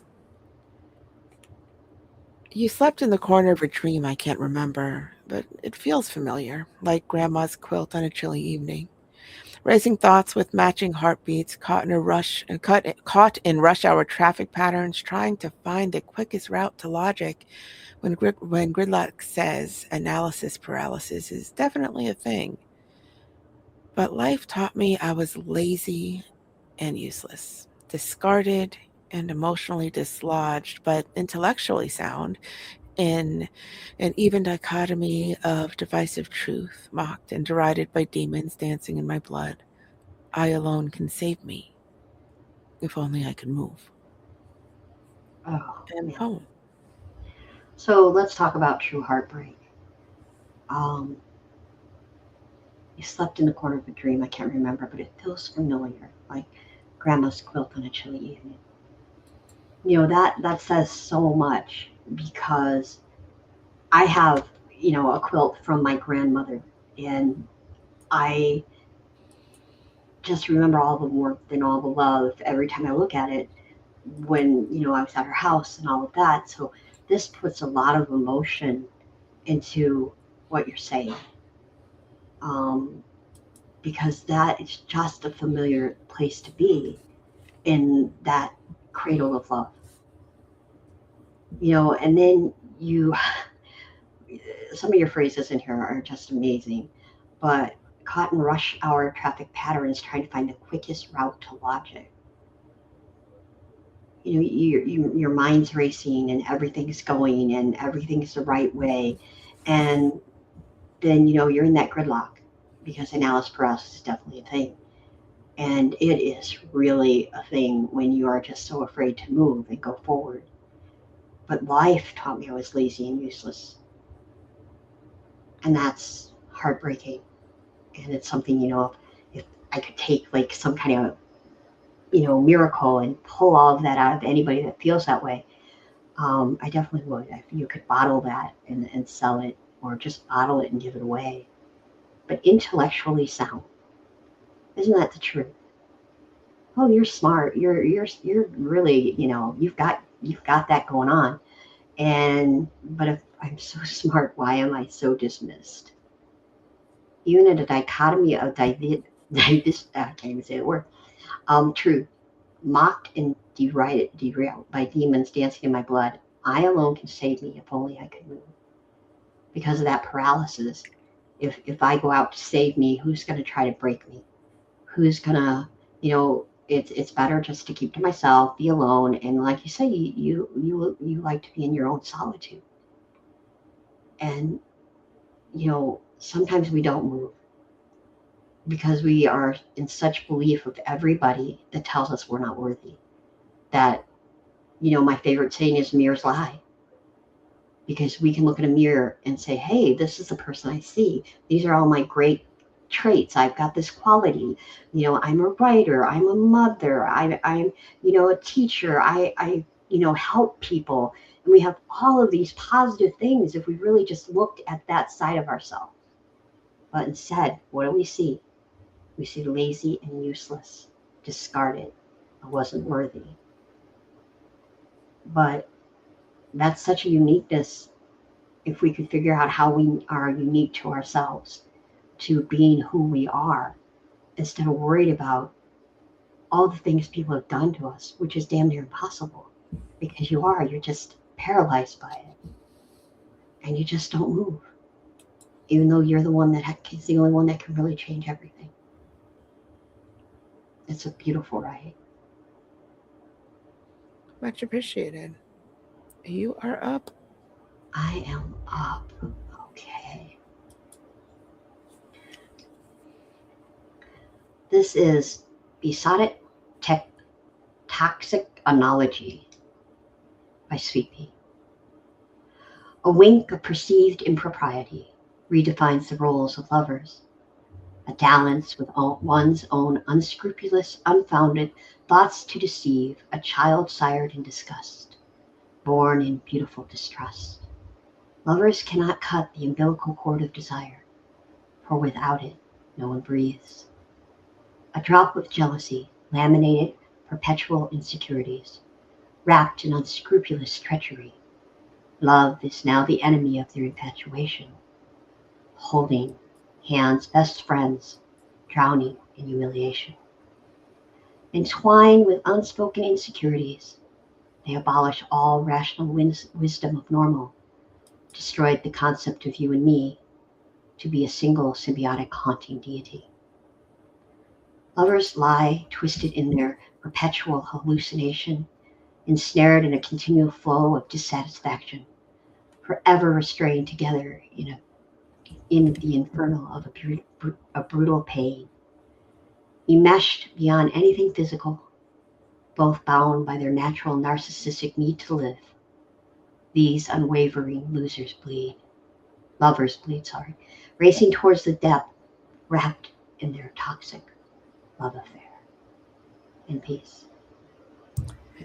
I wrote for that same contest, the same picture. Also an honorable mention, just like you. Isn't that funny? Yeah. A wink of perceived impropriety redefines the roles of lovers. Ain't that the fucking truth? It's funny because sometimes people tease or people are like, oh, I like it when they're a little bit jealous and all the things. And maybe for a second, if it is on their surface, it's people like that, they notice whatever. I don't know. Nothing about any of that feels good. But I know many people, many grown ass idiot fucking people that say stupid shit like, well, if I had a hall pass, I'd be right that one right there. All right. Or when people eyeball, because sometimes people eyeball and then they get eyeball back, or somebody eyeballs first and then they eyeball back, and we notice, you're like, what? It was nothing. It's an open door to possibility of something. It's a wink of perceived impropriety that tastes like dirty hobo ass is what that tastes like. And because here's the thing, it's like when somebody is just like, oh, here's my number, oh thanks, but I have a girlfriend. Yeah, but you're so cute. Well, I appreciate it. You're cute too. Oh no, you were a green flag at I had a girlfriend. And now you're an asshole because there needs to be nothing further than that. Nobody needs to know that you think they're cute too. Nobody needs the flirting. Nobody needs any of that, because what that does is it tells the other people that it is okay. That it leads to the possibility they did not get shut down, so they can keep on trying, and eventually, well, it's exciting and all of these things, and it's the person who is like, well, I had a girlfriend, but you're cute, right? If I wasn't taken, oh, fuck you. How about, I have a girlfriend, but thanks. I'm flattered, but thanks. Yeah, no, no. Yeah, you can take this back. I don't need your number. It's fine. Please stop texting. I told you I have a girlfriend. You're being disrespectful. What's wrong with that? It's like, I'm not trying to be rude, but it's disrespectful. You're disrespecting my girlfriend. You're disrespecting my relationship, and you're disrespecting me. Please stop.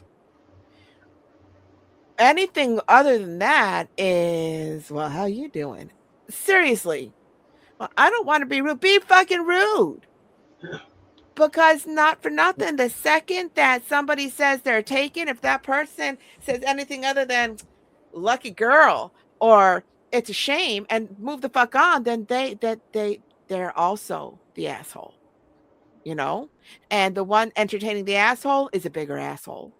And none of it is okay. And people are like, well, man, oh, fuck you. Because here's the thing. We live in a world of entitled people, and in a time where everybody just thinks that everybody needs to give them everything they want and all of this stuff. There is no self-respect. There's definitely no respect for other people's things and other people in general. It is not okay. I don't want to be rude. Yet you're rude to everybody else. You don't want to be rude because you like it. That is a choice. Own that shit. You're the asshole. They're both assholes. This bothers me so badly. The wink of perceived impropriety, and it does redefine the roles. And here's the thing. That thing of perceived impropriety means they may not have done anything wrong yet, but the perception of it means that it's a possibility. Because when it's not a possibility, it doesn't redefine anything, A dalliance with one's own unscrupulous, unfounded thoughts. Because, yeah, we also do it to ourselves. We also see that look and it's our worst nightmare. So we delve into our fears because what if and what if and what if and what if they just, we're walking down the street, somebody smiled and you smile back. Well, shit, we smile at everybody. We don't even notice. Oh, I didn't even know I was smiling. My bad. But it looks purposeful when we're afraid of it on somebody else. So there's also that. But would we be as afraid of it if we thought that it wasn't possible? Because when you don't think it's possible, it doesn't fucking matter. You don't think about it. It's a non-issue. And whether that possibility is born of our own insecurities or somebody else's actions or a weird feeling we get in the nape of our neck where the hairs stand up and we wonder the what ifs and we don't want to be right. A possibility is a possibility. And if we entertain those thoughts, it's already poison. And if they feed into it, especially the assholes that kind of like it when their significant others get just a little bit jealous, if they feed into that, they are the assholes because that is fear and pain, And why would anybody want to feed that in somebody they're supposed to love? Drives me nuts. A drop of jealousy, laminated, perpetual insecurity. Seriously, where you can just wipe them off and they're brand new. They're just fresh as a daisy, But they can't get waterlogged through all the fucking tears. They're still there, all pristine, all laminated, all permanent. Because it must be us. Because it's not them. They're awesome. Especially when they're like, what is your problem? Because they make it our problem. You know what? It's not our fucking problem that you said, well, if I was single, I would, because that's an open door and that's something that you did. That's not something that I did.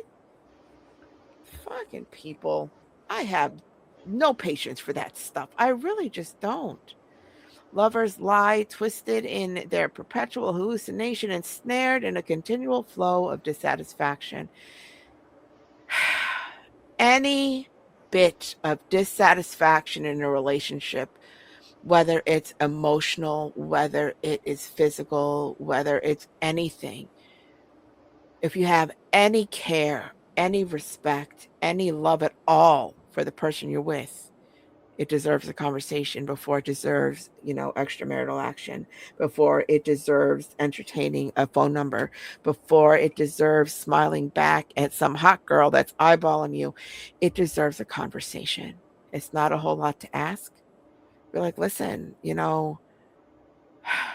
I'm feeling kind of empty, and something shifted over the last couple of weeks. Okay, so early on in my marriage, okay, I had a very high libido. And not that I don't now, but that's not your business. Early on, there was a time where I went 11 days, 11 whole fucking days without anything. And I, initiated shit and nothing. And I left. I didn't leave him. Okay, let me okay. I said it's been 11 days. What gives? Nothing. Oh, so you just don't want me. Well, I didn't say that. Well, then what's going on?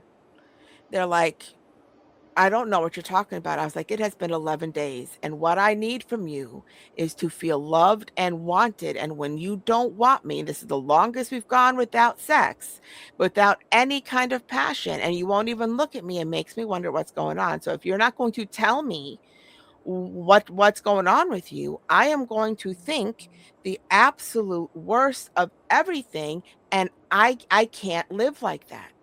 If you're going to stop talking to me, I don't want to be married to you. And I said it and I cried because I didn't mean it to come out that harsh. And he's like, and so it ended up being work and worry. And it's the first time he had to provide for whatever. And we had a baby and all the things. I said, listen, I'm going to give you time to sit with your thoughts and do whatever it is. I'm taking a kid. I'm going to go visit my mom in Puerto Rico because she was there at the time. So I'll be back in a couple of weeks. You decide how you want to handle this because I told you what I need. I can't survive a lifetime of less than that because I can't be in a relationship where I doubt you, where I doubt that you love me, or I doubt that you want me. I'm not strong enough for that, you know? And they looked at me like I was crazy because I'm not. I am not. I need to feel loved. I need somebody to show me that they love me, and I need somebody I need to feel desired. If you don't look at me like you're fucking starving, we have a problem. I'm just saying. And and it doesn't have to be every day, but it was 11 days. It was the longest in 5 years. The longest time was 11 days, and he couldn't tell me why until I kind of broke him down, and I didn't put it on him. It was all me. And then I left him there for 2 weeks, went to Puerto Rico with my kid, called him when I got there, called him when I was leaving, did not call him in the middle. When I came back, he redid our whole room, got us a bigger bed, did all the things, said, please don't ever do that again. And I said, same. He's like, cool. And so he was telling me all about all the things and the stress. And I looked at him, I said, I don't care about money. I was like, if you are stressed about money, I will go back to work, because I hadn't gone back to work yet. And I was like, I don't have a problem with that. He's like, I don't want our kid to have to be in daycare until he's a little bit older. I said, okay. He's like, so, this puts a lot of pressure on me and all this stuff. He really wanted to be a good provider. We were young. He was worried. And I said, I don't define you by how much money you make. I define you on how much, on how good of a husband you are. I define you by how much you love our kid. I define you through us, not what you can do for me. Whatever it is, we'll get through it together. I'm not worried. And he's just like, okay. I was like, you're not less of a man if you're making less money. He's like, it feels like it. I was like, listen, if you let me, I promise never to allow you to feel like less of a man in anything. And he's like, oh my. And I was like, okay, we're good. But it was a very hard conversation, and not because I was worried of the outcome so much as I was never that vulnerable in my life. I never had to name it, But if I wanted him to name it, I knew that I couldn't be gray. I had to tell him outright. And the truth was, I was not strong enough to survive in the same way if I had to doubt everything. And that went for years because he ended up getting a job where he traveled a lot, and he um didn't call me, and I was just like, I can't doubt you. You're far away more often than you're home. I'm here with the kids. I've gained some weight. I'm already insecure. If I can't find you and it leaves room for me to doubt what you're doing, where you are, or who you're with, I would rather be divorced. I'm not threatening divorce. I can't live where I doubt you because you're far away too much for me to doubt. If I doubt, I'm done. And he's like, okay, I understand and I'm sorry. And for more often than not, unless he passes out, to this day, he'll text me. He'll let me know what's going on during his day once or twice or whatever. And that's all I need. I don't need a play-by-play. I don't have his location. I don't give a shit. I can't do that. That'll take too much energy. But I just can't doubt. I need to know he's reachable. And these are things that I need to be secure. And having to say it out loud in very distinct, unquestionable terms is so difficult because you feel weak, you feel vulnerable, you feel like they have all the control to then play you like a puppet.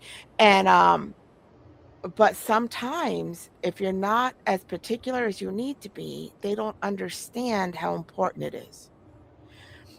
And then we think that they should know. Well, they know us well enough that, well, they know how I am. Well, they should. Well, I get no. They never do. They never do because they don't see us the way we see us. They don't see, they see us as strong and they see us as capable and they see us as all these wonderful and amazing things, even if we're a bitch. They don't see us as weak and they don't see us as scared and they don't see us as unworthy and they don't see us as less than. We see us that way. So what they perceive and what we perceive are never equal. And when we think that they know our vulnerabilities, they don't because they don't see us the way we see us. So we have to spell it out, just like they should spell it out. It's a hard place to be because it takes a lot of trust. But when we get to the point where we have to say all those things, it's born out of fear, the possibility of fear. And in the possibility of fear, it's hard to trust even ourselves. It is not easy. You know, Disney messed everybody up with their happily ever after bullshit because they don't explain that happily ever after is a full-time fucking job, you know? Ain't that the truth? I'm saying. All right, so we are well after time. So we'll just go over real quick what's coming up on Thursday. What's coming up on Thursday is Emotional Echoes. My computer just froze, so I apologize. It is when someone touches your life in a very real way, no matter how small, it lingers.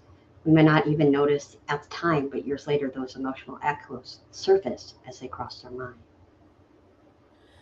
It definitely lingers. And just real quick, next week it's not my fault you're stupid and back to school, which is kind of funny because, you know, if you go to school, you're not supposed to be stupid. It doesn't work that way. We're all kind of stupid. And so that's what's coming up next week. And we are live every Tuesday and Thursday at 10 p.m. Eastern. You can listen to us live on YouTube, on Facebook, and on X/Twitter. And in the meantime, you can listen to all our previous shows anywhere you listen to your podcast. Just type in Pretty Sweet, PRTTY, sweet, all one word. Click on the red shoes and follow us down the rabbit hole to all the distractions. And if you want our full archives of all the things we've ever posted, go to prettysweet.podbean.com. So like, follow, share, leave your opinion on our opinions, click all the hearts and show us some love and subscribe. It's free. So yeah, you know, if you could go read our show, go listen to our shorts, go listen to our previous lives, go find us everywhere. And and tell us what you think. Answer all the questions because we ask a million of them. And, we had a fabulous freaking time. So we hope that you did too. However, if you didn't, you can fuck all the way off. Good night, everyone. Night.